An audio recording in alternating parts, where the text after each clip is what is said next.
Index card of the day number 49, otherwise known as Try It Tuesday number 14. It's a twofer. Take the time to subscribe to the channel. You won't miss videos that way. So I started out with a gessoed card, and off camera I embossed with kind of a pearlized embossing powder the butterfly, the dragonfly, and the hummingbird.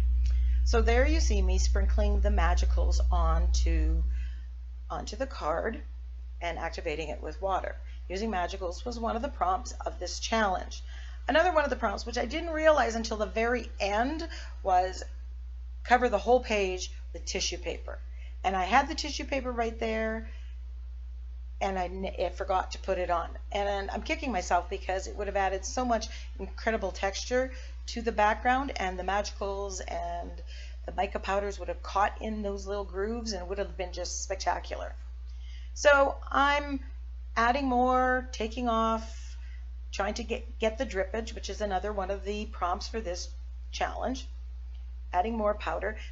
Using magicals has not been something I've used or done a whole lot of, and kind of shows here. But it is a matter of adding some, dripping it, getting a color that you like, and then trying to freeze it in space.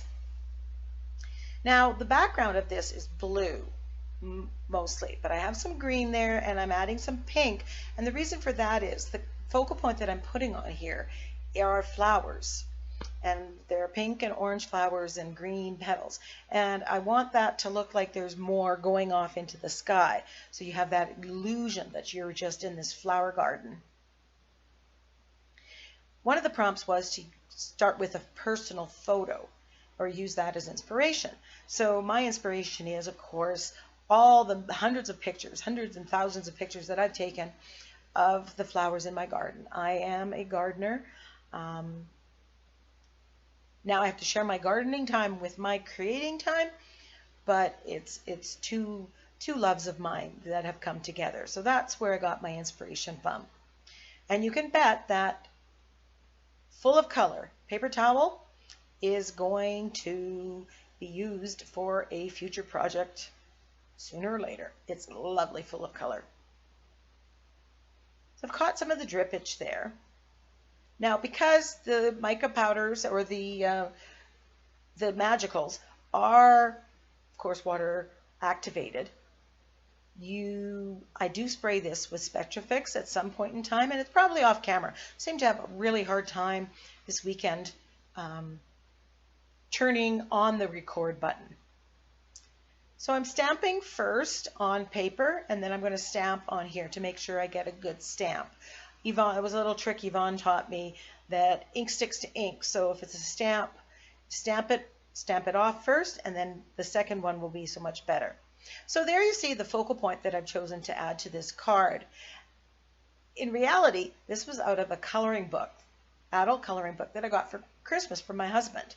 And I had painted with, colored with my Inktense pencil crayons. Before adhering it, I sprayed it with Spectrafix as well. They say the Inktense products are permanent. I find that at times they do move if you haven't fully activated them. So for a quick spritz, saves myself some heartache later on. I'm stamping over top of the dragonfly and the hummingbird because I find they're just not standing out on the page, and I just love them, so I wanted them to stand out.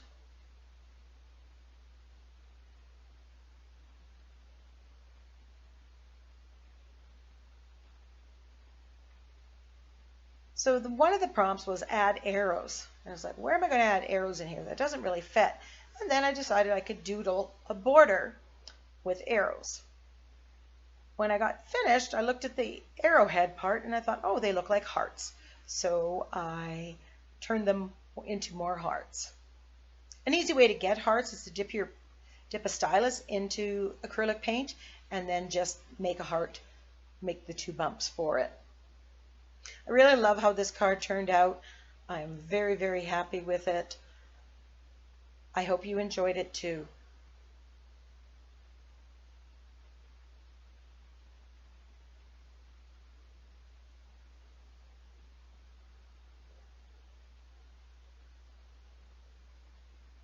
Thank you for joining me on my ICAD journey. Come join my Facebook group.